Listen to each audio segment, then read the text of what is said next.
Assalamu alaikum. My name is Mohammad Hassan Khan. Welcome to APS schooling system SNW school. So today we are going to start tenses. आज हम बात करने वाले हैं tenses के हवाले से. If you are in fifth class or you are a housewife or a office worker or if you are a school going student or you are a college going student, so this lecture is for you. तो कह रहे हैं कि भाई अगर आप जो है ना वो कोई प्रोफेशनल हैं या कॉलेज के कोई स्टूडेंट हैं या क्लास फिफ्थ के स्टूडेंट हैं, ये लेक्चर आप सबके लिए है और इस लेक्चर से आप लोग बहुत सारा बेनिफिट हासिल कर सकते हैं। आज हम टेंसेस को आसान तरीके से और थोड़ा डिफरेंट तरीके से देखने वाले हैं और इसमें इसके प्रॉपर कॉन्सेप्ट को स्टडी करने वाले हैं।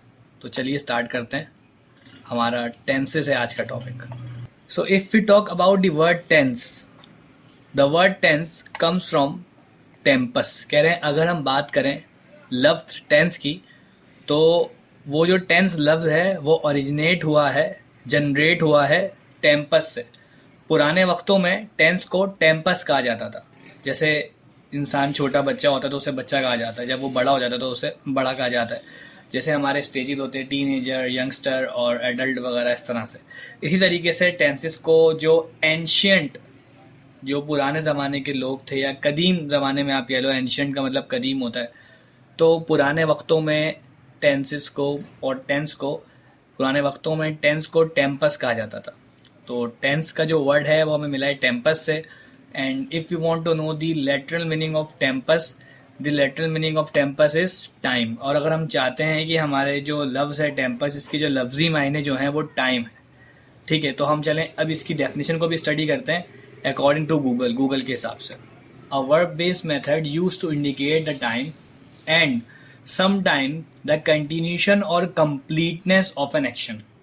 तो ये कह रहे हैं कि ये एक वर्ब बेस्ड मेथड है। आपको पता है वर्ब का मतलब क्या होता है? Verb shows an action. Verb जो है वो शो करता है किसको? एक्शन को शो करता है, ठीक है। तो हम यहाँ लिख सकते हैं कि वर्ब शोज एन एक्शन।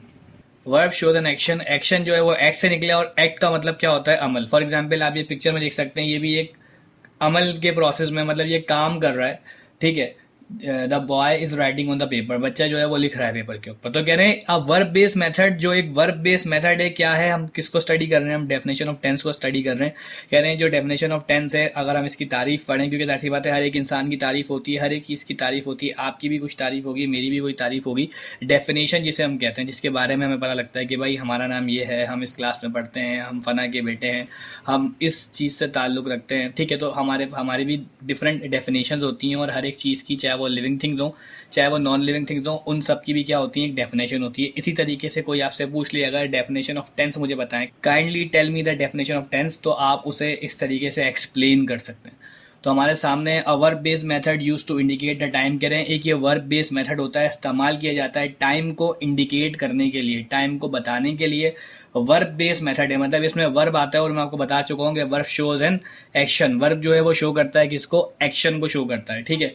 तो कह रहे हैं एंड समटाइम्स, और कभी कभार द कंटिन्यूशन और कंप्लीटनेस ऑफ एन एक्शन। ये कभी कभी हमें, कभी कभार और वैसे भी कह सकते हैं आप कि ये कंटिन्यूशन भी दिखाता है और कंप्लीटनेस भी दिखाता है। कह रहे हैं जो टेंस है वो एक वर्ब बेस्ड मेथड है, इस्तेमाल किया जाता है टाइम को बताने में। मतलब जो हमने एक एक्शन किया है वो माजी में किया है, प्रेजेंट में किया है या हम फ्यूचर में कर रहे हैं, इस तरह से।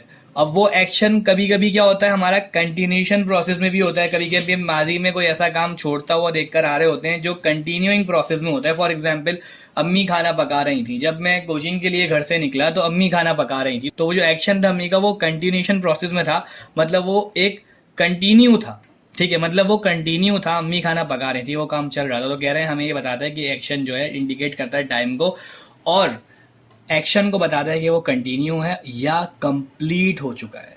जब मैं कोचिंग के लिए निकला तो अब्बू घर आ चुके थे, तो ये एक्शन हमारा क्या हो गया? कंप्लीट हो गया।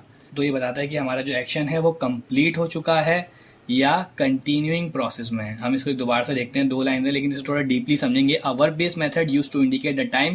कह रहे हैं एक वर्ब बेस्ड मेथड होता है जो टाइम को इंडिकेट करता है, एंड समटाइम्स, और कभी कभार कंप्लीटनेस को भी, एक एक्शन की। उसके बाद बात करते हैं ओरिजिन लैटिन टेम्पस टाइम। कह रहे हैं जो ओरिजिन है, इसका जो शुरुआत है वो कहाँ से निकली है? वो तो जो एक लैटिन लैंग्वेज थी, वो जो लफ्ज़ था लैटिन, कहते हैं ओरिजिन जो इसका हुआ है वो एक लैटिन लफ्ज़ है टेम्पस, जैसे कि मैंने आपको यहाँ बताया, उसका मतलब क्या है time. The concept of tense in English is a method that we use to refer to time. कह रहे हैं जो कॉन्सेप्ट है ना, एक जो प्रॉपर हम टेंस का कॉन्सेप्ट जो है वो गेट नहीं कर पाते, तो जो टेंस का कॉन्सेप्ट है इंग्लिश के अंदर वो क्या है कि जो टेंस है वो एक मेथड है, एक तरीका है that we use to refer to time, जो हमें टाइम के बारे में बताता है, जिसको हम इस्तेमाल करते हैं टाइम को रेफ़र करने के लिए। किस लिए इस्तेमाल करते हैं टाइम को? रेफ़र करने के लिए। तो रेफ़र का मतलब होता है हवाला देना। तो कह रहे हैं द कॉन्सेप्ट ऑफ टेंस, अगर हम इसे समझे, जो टेंस का हमारा एक प्रॉपर कॉन्सेप्ट है वो क्या है इंग्लिश में? इज़ अ मेथड, वो एक मेथड, एक रास्ता, एक तरीका है that we use to refer to time, जिसको हम इस्तेमाल करते हैं टाइम का हवाला देने के लिए। रेफ़र का मतलब क्या होता है? हवाला। अब वो टाइम पास्ट भी हो सकता है, प्रेजेंट भी हो सकता है और फ्यूचर भी हो सकता है। हम जल्दी से इसका एक क्विक रिव्यू लेते हैं। टेंस जो था लफ्ज़ हमारा वो कहाँ से निकला? टेम्पस से, और टेम्पस का मतलब क्या होता है? टाइम। फिर हमने डेफिनेशन को स्टडी करा। अब वर्ब बेस्ड मेथड, ये एक वर्ब बेस्ड मेथड था जो इंडिकेट करता है किसको? टाइम को इंडिकेट करता है, और ये हमें बताता है कि जो हमारा एक्शन है क्या वो कंटिन्यूएशन प्रोसेस के अंदर है या वो कंप्लीट हो चुका है। ठीक है, उसके बाद इसका जो ओरिजिन हुआ वो कहाँ से हुआ? एक लैटिन वर्ड था टेम्पस, वहाँ से हमें मिला। उसका मतलब क्या था? उसका मतलब था टाइम। ठीक है, तो वहाँ से हमें ये टेंस मिला। क्या मिला? टेंस। और उसके बाद द कॉन्सेप्ट ऑफ टेंस, जो कॉन्सेप्ट है टेंस का इन इंग्लिश के अंदर इज़ अ मेथड, वो एक क्या है? रास्ता है, मेथड है that we use to refer to time, जिसको हम इस्तेमाल करते हैं टाइम का हवाला देने के लिए। और टाइम 3 तरीके का होता है हमारे पास, माजी, हाल और मुस्तकबिल। तो चलिए मूव ऑन करते हैं नेक्स्ट स्लाइड के ऊपर। उसके बाद हम बात करते हैं, देखें हमारे पास एक टाइमलाइन होती है ज़िंदगी की, जिसके अंदर हमारे 3 तरह के दौर होते हैं। तो अगर आपसे कोई ये पूछ ले how many types of tenses, तो आप बोलेंगे देयर आर 3 टाइप्स। टेंसेस की कितनी टाइप्स होती हैं? टेंसेस की जो है वो 3 टाइप्स होती हैं। ठीक है, एक होती है पास्ट, एक होती है प्रेजेंट और दूसरी होती है फ्यूचर। अब हम देखते हैं कि अंग्रेज़ ने ना तरीके बनाए। वैसे देखें टाइम कितने तरीके का होता है? टाइम जो है ना हमारे पास वो कितने तरीके का होता है? अगर हम देखें हमारे पास जो टाइम है वो हमारे पास 3 तरीके का होता है। एक तो होता है पास्ट, उसके बाद प्रेजेंट जो अभी चल रहा है, और एक फ्यूचर जो अभी आएगा। तो ये एक टाइमलाइन बनी हुई है। तो हम ये देखते हैं कि अंग्रेज़ ने ना 12 तरीके बनाए। कितने तरीके बनाए? 12। वैसे टाइम कितने तरीके का होता है? 3, लेकिन अंग्रेज़ ने कहा कि मैं 12 तरीके बना रहा हूँ, जिसमें से 4 तरीके मैं आपको पास्ट के दे रहा हूँ, 4 मैं आपको प्रेजेंट के दे रहा हूँ और 4 मैं आपको फ्यूचर के दे रहा हूँ। इसका मतलब ये हुआ कि आप टेंस के अंदर वैसे तो अपने माजी को बयान करने के और भी तरीके, मेरी बात को गौर से सुनिएगा, अपने माजी को बयान करने के और भी बहुत सारे तरीके हैं, लेकिन टेंस की अगर बात करें तो आप अपने माजी को 4 तरीक़ों से बयान कर सकते हैं टेंस के टॉपिक के अंदर। ठीक है, वैसे आप माजी को मॉडल वर्ब्स के थ्रू भी बयान करते हैं, कुड का इस्तेमाल भी करते हैं, लेकिन वो दूसरी चीज़ है, उसके बारे में फिर किसी दिन बात करेंगे। अभी हमारा मेन फोकस किस पर है? टेंस के ऊपर।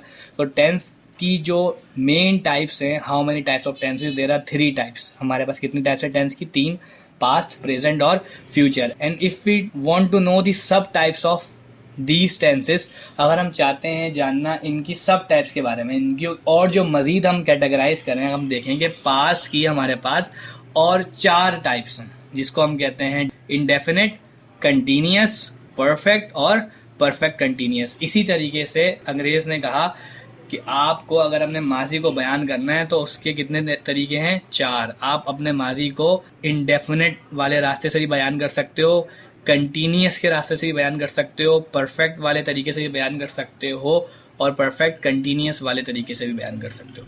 उसके बाद फिर हम बात करें प्रेजेंट की, तो प्रेजेंट की भी 4 मेथड हैं, जिसको हम सेम कहेंगे इंडेफिनिट, कंटिन्यूअस, परफेक्ट और परफेक्ट कंटिन्यूअस। और उसके बाद अगर हम बात करें फ्यूचर की, तो फ्यूचर की भी हमारे पास 4 वेज हैं, इंडेफिनिट, कंटिन्यूअस, परफेक्ट और परफेक्ट कंटिन्यूअस। मुझे उम्मीद है आपको थोड़ा समझ आया होगा। हमने टेंस की डेफिनेशन को स्टडी किया और टेंस के लफ्ज़ को समझा, और अभी हमने ये समझा कि टेंस की अगर हम टाइप्स की बात करें तो कितनी होती है, इसमें थोड़ी कन्फ्यूजन हमें हो जाती है। हमारे पास 3 टाइप्स होती हैं मेन, और ये जो इनडेफिनिट मतलब जो पास्ट की जो हमारे पास ये 4 टाइप्स हैं, और प्रेजेंट की जो 4 टाइप्स हैं, और जो फ्यूचर की 4 टाइप्स हैं, तो ये हमारी सब टाइप्स कहलाती हैं। मतलब जो मज़ीद अगर हम पास्ट को कैटेगराइज करें तो हमारे पास 4 चीज़ें निकल कर आती हैं, और टेंस के अंदर हम अपने मुस्तकबिल को 4 तरीक़ों से बयान कर सकते हैं टेंस के अंदर।